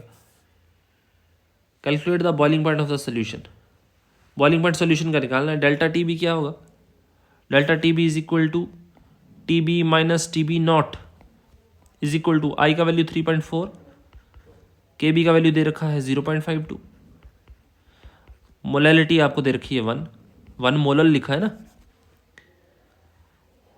इस क्वेश्चन में डेल्टा TB निकालना मुश्किल नहीं है, I का वैल्यू निकालना मुश्किल है। तो बोलने का मतलब है सेम इक्वेशन पे आपको नंबर ऑफ क्वेश्चंस जो है वो बन सकते हैं, सेम कंसेप्ट पे। तो आपने हर तरह से क्वेश्चन जो है वो टैकल करना है। वो तभी हो पाएगा अगर आप हर वैरायटी का क्वेश्चन को अटेम्प्ट करने की कोशिश करेंगे। ठीक है जी।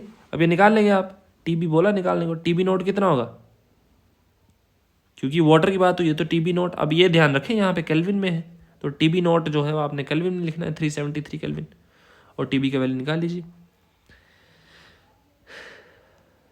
नेक्स्ट देखिए, a vapor pressure of A and B 25 degrees Celsius are 75 mm of mercury is 25 mm of mercury। दो टेम्परेचर पे, सॉरी एक टेम्परेचर पे A और B कंपोनेंट का वेपर प्रेशर दे रखा है। If A and B are mixed such that the mole fraction of A is 0.4, calculate the mole fraction of B in a vapor phase। अब देखिए, अगर मान लो बोला होता कि जी find the mole fraction in liquid, तो आंसर आपका बड़ा सीधा था। क्या सीधा था, 0.4 है ए का, तो बी का क्या आ जाना था, 1 minus 0.4 that is 0.6।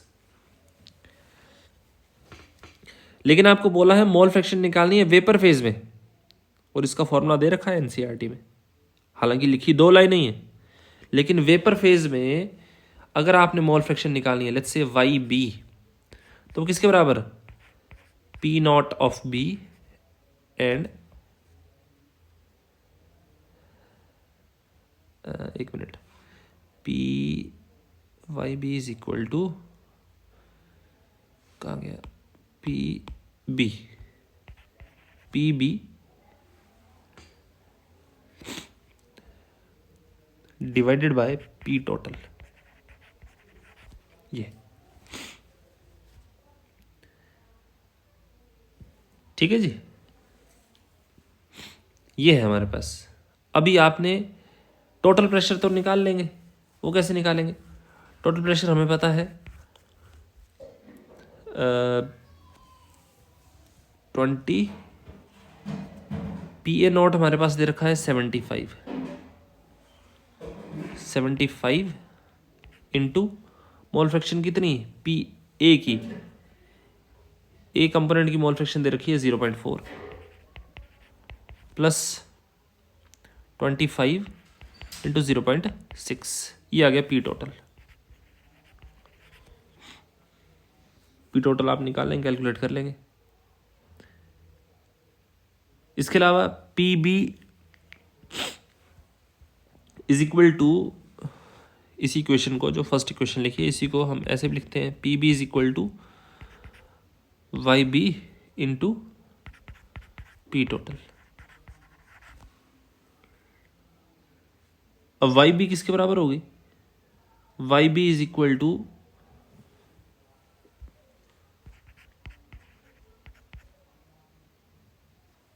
Y B आपके पास आ गया 25, पी बी का वैल्यू कैसे निकालेंगे, P B not into X B, P B not दे रखा है 25 और एक्स बी हमारे पास है 0.6 डिवाइडेड बाय पी टोटल कितना आया, वो यहाँ से कैलकुलेट कर लेंगे।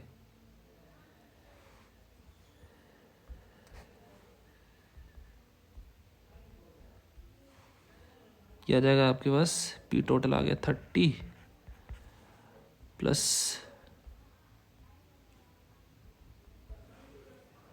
15,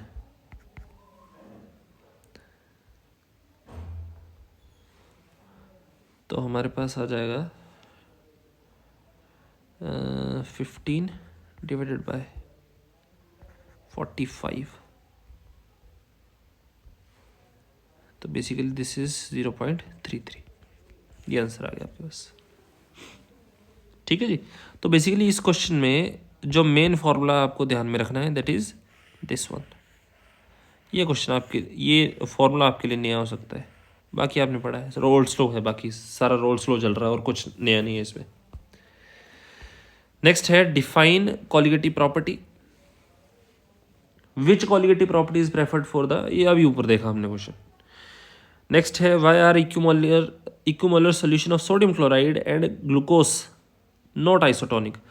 बोल रहा है इक्यूमोलर, नंबर ऑफ मोल्स तो बोला हमने सेम रखे ऐड किए जब, NaCl के भी और ग्लूकोज के भी, लेकिन वो आइसोटोनिक नहीं है। आइसोटोनिक मतलब उन दोनों का ऑस्मोटिक प्रेशर सेम नहीं है। अगर आइसोटोनिक होते तो ऑस्मोटिक प्रेशर सेम होता है, लेकिन बोल रहा है आइसोटोनिक है नहीं। इसका मतलब क्या है, सोडियम क्लोराइड जो है उसके जितने मोल्स डाले उतने नहीं है, और ग्लूकोज के जितने मोल डाले उतने नहीं है। या ऐसा बोल सकते हैं, ग्लूकोज और सोडियम क्लोराइड के जितने जितने मोल्स डाले थे वो वेरी कर रहे हैं। NaCl के नंबर ऑफ मोल्स हो जाते हैं 2, क्योंकि NaCl डिसोसिएट करता है। ग्लूकोज जो है उसके नंबर ऑफ मोल्स सेम रहते हैं 1। ये मान के चल रहे हैं हम, स्टार्टिंग में नंबर ऑफ मोल्स हमने 1 डाले। तो क्योंकि number of moles of NaCl increases and isotonic तभी होगा, ऑस्मोटिक प्रेशर सेम होगा। ऑस्मोटिक प्रेशर सेम तभी होगा जब कंसंट्रेशन सेम होगी। कंसंट्रेशन सेम का मतलब number of moles should be same.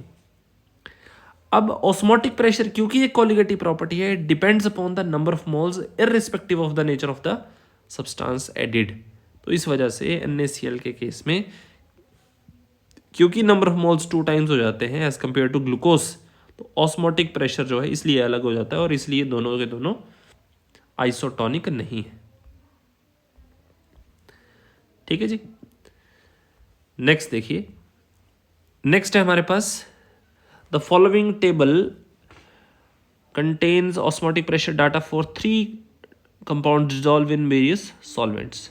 If the concentration of the protein is doubled, keeping all the variables constant, what will be the osmotic pressure of the new solution?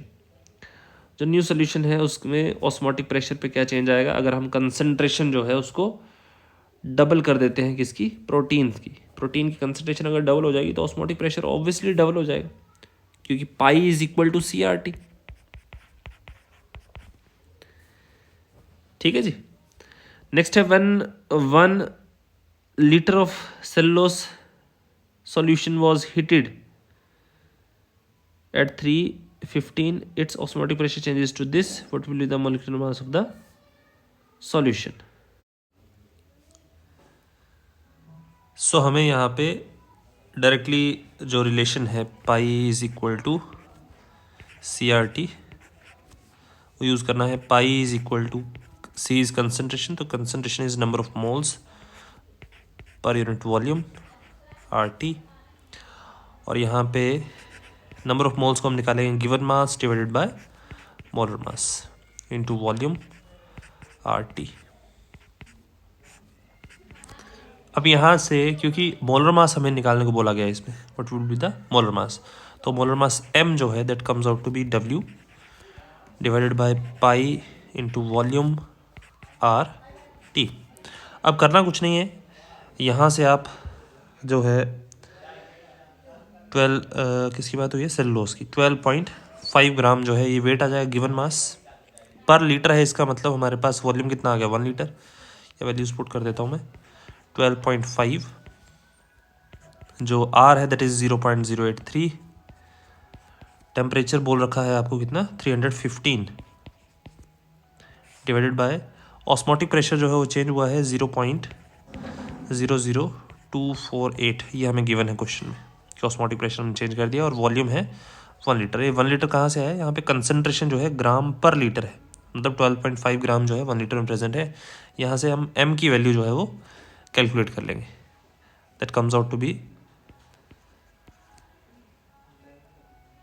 130.5 kilogram per mole. ठीक है जी। Next देखिए question part C, a solution of 10 gram of protein in a liter of solvent was found to be isotonic। अब यहाँ पे isotonic की बात हुई है, दैट मीन्स हमारे पास ऑस्मोटिक प्रेशर कंपेयर होंगे दो। ठीक है जी। Isotonic to the hemoglobin solution given above in the table at the same temperature if the molecular weight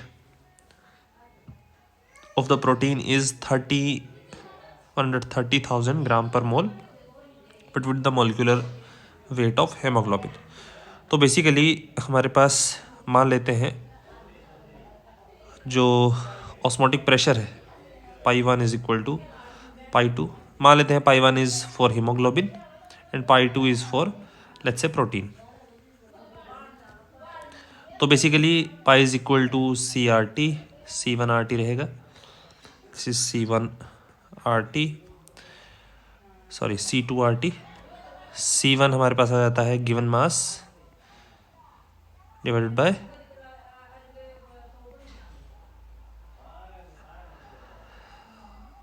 volume,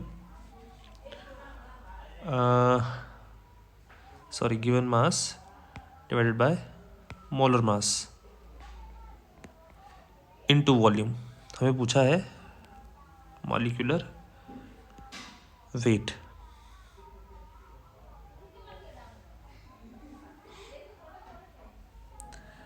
ten gram दे रखा है सॉल्वेंट का इन अ लीटर। अच्छा, वॉल्यूम हमारे पास सेम है दोनों में, तो यहाँ पे वॉल्यूम अभी रहेगा जो कि कैंसिल आउट हो जाएगा, ये RT कैंसिल आउट हो गया। W2 divided by M2। तो बेसिकली M1 हीमोग्लोबिन का बोला है मास निकालने को, तो M1 हमारे पास आ जाएगा M1 is equal to W1 divided by W2 into M2। That is given mass हमारे पास है 10, W1 of this haemoglobin, W1 हमारे पास मास है 5 ग्राम पर लीटर है, डिवाइडेड बाय हमारे पास आ जाएगा प्रोटीन का मास बोल रखा है 10 ग्राम इंटू मोलर मास आ जाएगा इसका 130,000। तो M1 का वैल्यू अगर आप कैलकुलेट कर लेंगे, this comes out to be 65,000 gram per mole. तो बेसिकली वही आइसोटोनिक सॉल्यूशन वाला केस है जो कि यहाँ पे हमने यूज़ किया है। नेक्स्ट है यहाँ पे हमारे पास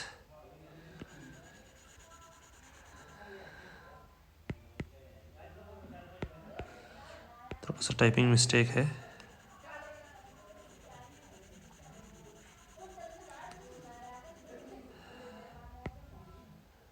एक्चुअल में यहाँ पे हमारे पास आएगा question is pi C is greater than pi A, pi B is less than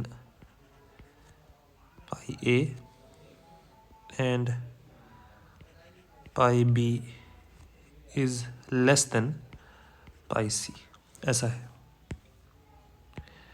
अब देखिए, तो बोला है relation between the osmotic pressure of A, B and C, ये तीन इक्वेशन है। The three solution have the same molarity and are at same temperature, for which of the solution the value of I is expected to be greatest. Van't factor की value पूछी है कि highest किसके लिए रहेगी। तो असल में ये तीनों रिलेशन से हम डिड्यूस कर पा रहे हैं कि पाई C is greater than pi A is greater than pi B।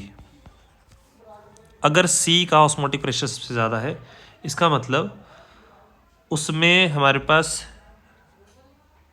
Amount of solute जो है वो भी ज़्यादा रहेगा। अमाउंट ऑफ सॉल्यूट तभी ज़्यादा हो सकता है क्योंकि मोलैरिटी बोला सेम है, मोलैरिटी सेम है, इसका मतलब वो डिसोसिएटेड फॉर्म में रहेगा। C में जो सॉल्यूट प्रेजेंट होगा वो उसकी डिसोसिएशन ज़्यादा है। अगर डिसोसिएशन ज़्यादा है that means van't Hoff factor is highest, I का वैल्यू जो है वो ज़्यादा रहेगा। ठीक है जी, तो this is for C, solution number C। Next है which of the following is most likely to be glucose, potassium sulphate and sodium chloride. Glucose जो है डिसोसिएशन शो नहीं करता, तो इसके लिए I का वैल्यू रहेगा 1। Potassium sulphate that is K2SO4, इसके लिए 2 पोटेशियम 1 सल्फेट बनेगा, मतलब I का वैल्यू आ गया 3। Sodium chloride that is NaCl, Na positive और Cl नेगेटिव बनेगा, मतलब वेंटो फैक्टर का वैल्यू आ गया 2। अब क्योंकि सबसे ज़्यादा हमारे पास जो वेंटो फैक्टर का वैल्यू है वो है पोटेशियम सल्फेट के लिए, that means this is solution number C। Second पे हमारे पास आ जाएगा solution number A and third पे आ जाएगा सॉल्यूशन नंबर B। अब ये मैंने A कैसे असाइन कर दिया, क्योंकि ये सेकंड पोजीशन पे है। सेकंड पोजीशन का मतलब है इसका हमारे पास वेंटो फैक्टर जो है वो सेकंड पोजीशन पे है, और यहाँ पे ऑस्मोटिक प्रेशर भी इसका सेकंड पोजीशन पे है, इस वजह से मैंने इसको A असाइन किया है। लास्ट है which of the following solution is expected to give a vapour pressure mole fraction graph similar to acetone and chloroform mixture, give reason. तो असल में एसीटोन और क्लोरोफॉर्म जो है, मान लो आपको आइडिया नहीं लग रहा कि कैसे चेक करेंगे। तो ये तो पता है हमें कि एसीटोन और क्लोरोफॉर्म जो है डिसोसिएट नहीं करते हैं, वो आपस में कंबाइन करते हैं। पोटेशियम सल्फेट डिसोसिएट करेगा, सोडियम क्लोराइड डिसोसिएट करेगा, लेकिन ग्लूकोज डिसोसिएट नहीं करेगा। तो बेसिकली जो ग्राफ है that will be similar of glucose. इसका रीज़न है कि glucose is capable of forming hydrogen bonding, जो कि इंटरेक्शंस बोलने का मतलब है एसोसिएशन में जा पाएगा। ये एसोसिएट करते हैं और एसीटोन और क्लोरोफॉर्म में भी एसोसिएशन जो है वो देखने को मिलती है। इस वजह से हमारे पास जो है दोनों का ग्राफ जो है सिमिलर होगा। ठीक है जी। नेक्स्ट देखिए, an experiment was carried out in the laboratory to study depression in freezing point. 1 molar aqueous solution of AlNO3 whole thrice and 1 molar of glucose were taken. Identify the solution 1 and 2. ये graph given है 1 और 2, इसका हमने identification करना है। यहाँ पे हम बात कर रहे हैं किसकी, कि फ्रीजिंग पॉइंट। अब कैसे पता चला फ्रीजिंग पॉइंट, यहाँ पे लिख रखा है TF, जो कि क्या रिप्रेजेंट कर रहा है, फ्रीजिंग पॉइंट ऑफ सोल्यूशन। अब देखिए यहाँ पे हमारे पास जो AlNO3 होल थ्राइस है, इसका Vento factor number of ions कितने बनाएगा, 1 एल्यूमिनियम और 3 नाइट्रेट बनाएगा, इसका मतलब वेंटो फैक्टर आ गया 4। लेकिन ग्लूकोज जो है डिसोसिएशन में नहीं जाता, इसका वेंटो फैक्टर जो है दैट इज इक्वल टू 1। अगर वेंटो फैक्टर 4 है, इसका मतलब अमाउंट ऑफ सल्यूट ज़्यादा है। और colligative property that is depression in freezing point depend करती है कि किसमें नंबर ऑफ मोल्स ज़्यादा है। जिसमें नंबर ऑफ मोल्स ज़्यादा है उसका फ्रीजिंग पॉइंट जो है उतना ही कम हो जाएगा, डिप्रेशन उतना ही ज़्यादा रहेगा। इसका मतलब the solution 2 is AlNO3 whole thrice, whereas solution 1 जिसमें डिप्रेशन इन फ्रीजिंग पॉइंट तो हुआ है लेकिन कम हुआ है, दैट इज ग्लूकोज। ठीक है जी, कंसेप्ट रिपीट हो रहे हैं तो इसको समझने का आप ध्यान करें। नेक्स्ट है हमारे पास, the osmotic pressure of a solution of cane sugar is found to be this at 300 kelvin, the solution is diluted 5 times. अब देखिए ये भी सिंपल क्वेश्चन है, 5 टाइम्स हो गया है डाइल्यूशन, इसका मतलब वॉल्यूम जो है वो आप 5V लिखेंगे। ऑस्मोटिक प्रेशर जो है ये भी क्वेश्चन आपने खुद करना है। पहले आप इनिशियल ऑस्मोटिक प्रेशर मान लीजिए जिसका वॉल्यूम V होगा, और जब चेंज हो गया ऑस्मोटिक प्रेशर तो उसका वॉल्यूम हो जाएगा 5V। अब ये ध्यान रखें, pi is equal to CRT जब आप लिख रहे हैं तो ऑस्मोटिक प्रेशर जब चेंज हो रहा है तो यहाँ पे C को हम number of moles divided by volume लिखते हैं, यहाँ पे आपने number of moles divided by 5V लिखना है RT। ठीक है जी। उसके अलावा पूछा है कितना हमारे पास जो है ऑस्मोटिक प्रेशर में चेंज आएगा, तो आप इन दोनों को डिवाइड करेंगे इक्वेशंस को और पाई डैश की वैल्यू जो है निकाल लेंगे विद रिस्पेक्ट टू पाई। ठीक है, सिंपल कैलकुलेशन है। नेक्स्ट है, while giving intravenous injection to the patient the doctor take utmost care of the concentration. अब यहाँ पे देखिए कंसंट्रेशन की केयर रखनी पड़ती है जब इंट्रावेनस इंजेक्शन दे रहे हैं, reason being solutions should be isotonic. अगर आइसोटोनिक नहीं है तो हमारे पास ब्लड सेल्स जो हैं, ब्लड सेल्स में श्रिंक और स्वेल, श्रिंक कर जाएंगे या स्वेल कर जाएंगे, which is not good for the health of the patient. तो इसके लिए हमारे पास सॉल्यूशन जो है वो हमारे पास आइसोटोनिक होने चाहिए ताकि ऑस्मोटिक प्रेशर जो है सेम रहे। ठीक है जी, तो this is the reason for this question. Next है सॉल्यूशन फिनोल।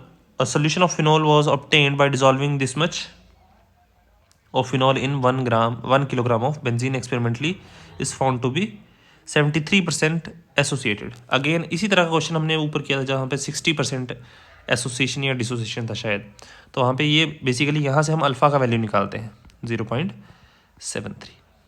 ठीक है जी, ये हमारे पास गिवन मास है, ये मोलर आपका मास ऑफ बेंजीन है सॉल्वेंट का, यहाँ से मोलैलिटी निकल जाएगी। ठीक है, तो आप डिप्रेशन इन फ्रीजिंग पॉइंट निकालना डेल्टा TF। अब यहाँ पे KF का वैल्यू जो है गिवन नहीं है। ठीक है जी, इस सैम्पल पेपर का क्वेश्चन है, KF का वैल्यू गिवन नहीं है तो आप KF को एज इट इज़ ही रखेंगे, क्योंकि बेंजीन का एज इट इज़ आपको वैल्यू याद हो ये ज़रूरी नहीं है, अदरवाइज क्वेश्चन में गिवन होता है। अगर नहीं गिवन है तो आप KF ही लिखेंगे उसको, वहाँ पे आपने कोई वैल्यू अपनी एंड से जो है वो नहीं मेंशन करनी है। ठीक है, डायरेक्ट क्वेश्चन है delta T F is equal to I K F M. यहाँ पे आई का वैल्यू हम निकालेंगे यूजिंग अल्फ़ा का वैल्यू।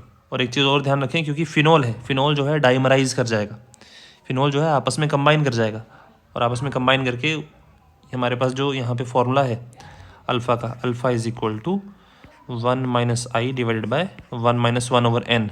यहाँ पे स्मॉल एन का वैल्यू जो है वो 2 रहेगी। ठीक है जी, जो कि अदरवाइज डायरेक्टली क्वेश्चन में गिवन नहीं है। ये 2 क्यों आ रही है? क्योंकि एक फिनोल जो है दूसरे फिनोल के साथ कंबाइन करके एक डाइमर की फॉर्मेशन करेगा, दैट मीन्स डाइमराइजेशन हो जाएगी वहाँ पे। ठीक है, तो ये कैलकुलेशन आपने कर लेनी है। This is also for homework. Next है what is the effect of the temperature on the solubility of the glucose in water. तो बेसिकली हमारे पास सॉल्युबिलिटी जो है वो इंक्रीज करती है, सॉल्युबिलिटी। अब इसको थोड़ा केमिस्ट्री के सेंस में अगर हम ना देखें तो भी आप समझ पाएंगे। अगर रियल लाइफ से रिलेट करते हैं कि हमारे पास शुगर जो है उसको अगर हम पानी में डालेंगे और वो डिजोल्व नहीं हो रही है और टेम्परेचर इंक्रीज़ कर दें तो सॉल्युबिलिटी ऑब्वियसली इंक्रीज़ कर जाती है। द ओनली कंडीशन इज़ कि एनफ वाटर जो है उसमें प्रेजेंट होना चाहिए। ठीक है जी, तो ये डायरेक्ट हो गया। नेक्स्ट है Ibrahim collected 10 ml of each of fresh water and ocean water. He observed that one sample labelled as P froze at 0 degree while other marked as Q froze at minus 1.3 degree Celsius. Ibrahim forgot which of the two P और Q was ocean water. अभी देखिए data काफ़ी दे रखा है लेकिन simple question है। Q और P जो है उनका फ्रीजिंग पॉइंट दे रखा है 0 degree and minus 1.3 degree Celsius. अब दोनों में से आपने आइडेंटिफाई करना है कि ओशन वाटर कौन सा है। हमें पता है सोल्यूट अगर प्रेजेंट होगा प्योर वाटर में तो वो डिप्रेशन फ्रीजिंग पॉइंट करेगा, उसका फ्रीजिंग पॉइंट हो जाएगा कम। That means Q is the ocean water. ठीक है जी, रीजन बीइंग कि सोल्यूट ऐड करने से हमारे पास जो है वैल्यू कम हो जाती है फ्रीजिंग पॉइंट की, फ्रीजिंग पॉइंट जो है डिक्रीज कर जाता है, तो इसलिए Q is the ocean water. और ये रीजन मैंने आपको बता दिया। नेक्स्ट है calculate Vento factor for the aqueous solution of this if the degree of dissociation is this. What will be the boiling point of the solution if the concentration is 1 molar? Easy question है। पहले आपको Vento factor का value निकालना है। अब यहाँ पे आपको पता है I minus 1 divided by N minus 1, ये रहता है किसके लिए? For dissociation. अब क्योंकि डिसोसिएशन हो रही है, डिग्री ऑफ डिसोसिएशन, ये अल्फा का वैल्यू गिवन है असल में 0.852। आई का वैल्यू हमने निकालना है। एन का वैल्यू कैसे निकालेंगे? ये कितने आइंस देगा? K3FeCN6 है तो ये 3 K पॉजिटिव देगा और एक देगा FeCN6 3 नेगेटिव, एक ये आयन देगा। ठीक है जी, तो बेसिकली 4 आइंस देगा तो 4 माइनस 1, यहाँ से आई का वैल्यू जो है आप निकाल पाएंगे। ये हमारे पास फर्स्ट पार्ट हो गया। उसके बाद हमने बॉइलिंग पॉइंट निकालना है, तो again delta T B is equal to I K B M. Molality आपको डायरेक्टली गिवन है 1 मोलर। ठीक है जी, नेक्स्ट देखिए what type of deviation from Raoult's law is expected when phenol and aniline are mixed. अब phenol और aniline जो है दोनों कैपेबल है हाइड्रोजन बॉन्डिंग करने के, तो इसलिए दोनों जो है आपस में कंबाइन करके नेगेटिव डेविएशन जो है शो करेंगे। वॉल्यूम चेंज क्या है? नेगेटिव डेविएशन में हमारे पास वॉल्यूम जो है वो डिक्रीज करता है। Delta H mixing volume is less than 0। इस चीज़ को आप ग्राफिकली रिप्रेजेंट कर सकते हैं। रोल्स लॉ जो है उसके हिसाब से ऐसा है, और नेगेटिव डेविएशन जब हो जाएगी तो यहाँ पे हमारे पास ग्राफ ऐसे आ जाएगा। ये ऑरेंज जो है that representing the negative deviation. ठीक है जी, तो इजी क्वेश्चन था, डायरेक्टली कुछ ऐसा बड़ा इसमें मेजर नहीं पूछ रखा है।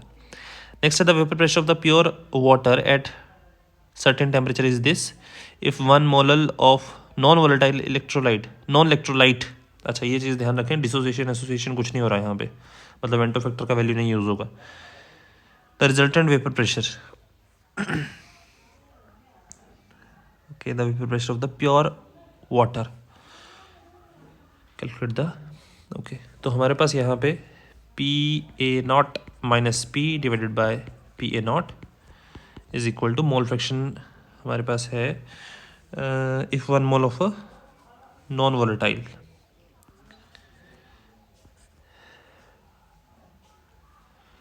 Is added in 100 water. तो बेसिकली जो हमारे पास एक्स बी है उसमें number of moles of B divided by number of moles of A plus number of moles of B.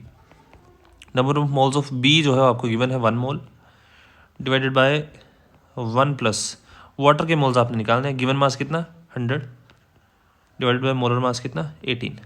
इसको कैलकुलेट करेंगे और यहाँ पे देखिए पी ए नॉट का वैल्यू हमें the vapour pressure of the pure water का वेपर प्रेशर दे रखा है 23.80 माइनस पी का वैल्यू हमें निकालना है 23.80। सारा कैलकुलेशन वाला पार्ट है, बाकी आप इजीली कर पाएंगे। ठीक, नेक्स्ट देखिए calculate the freezing point of a solution containing 0.85 kilogram KCl dissolved in water assuming 92% ionisation. KF value दे रखी है, इजी क्वेश्चन है, आपने खुद करना है। इसी से सिमिलर क्वेश्चन काफ़ी बार हम कर चुके हैं ऊपर।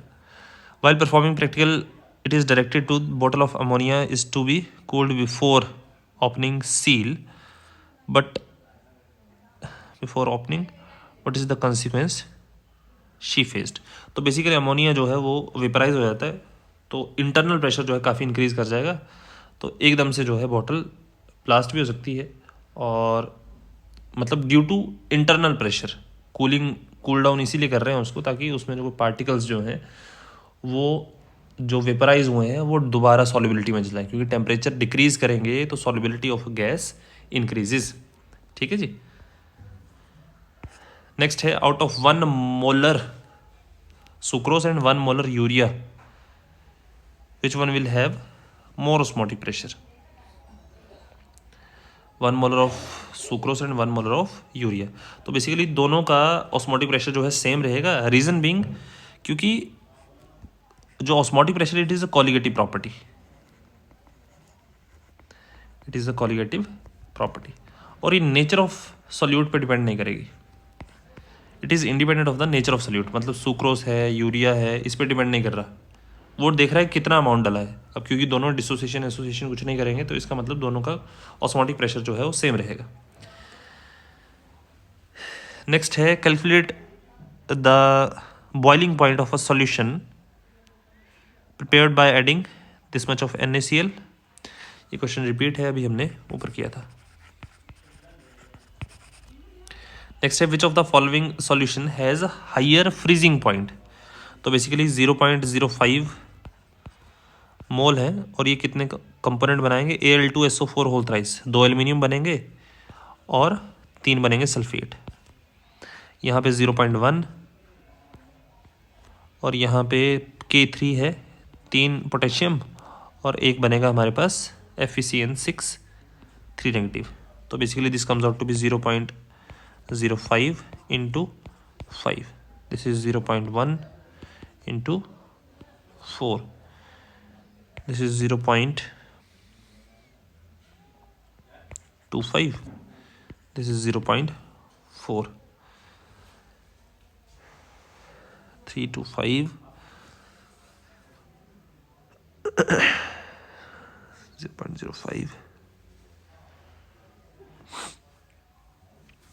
ओके, अब देखो दोनों के नंबर ऑफ मोल्स हमने निकाल लिए हैं, तो हमें जस्टिफाई करना है जिसका फ्रीजिंग पॉइंट हाइयर है। अब ये मत सोचना इसमें कंसंट्रेशन ज़्यादा है तो इसका फ्रीजिंग पॉइंट ज़्यादा होगा। क्यों?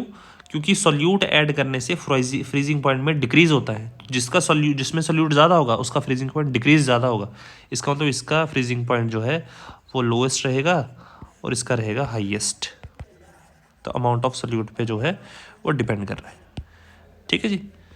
सो this was the last question. आपके एंड पे कोई डाउट हो तो बताएं, कोई टॉपिक आप चाहते हैं कि वो मैं डिस्कस करूं तो वो बताएं। अदरवाइज हम मिलेंगे नेक्स्ट लेक्चर में और ये PDF जो है मैं आपको शेयर कर दूंगा डिस्क्रिप्शन में। Thank you.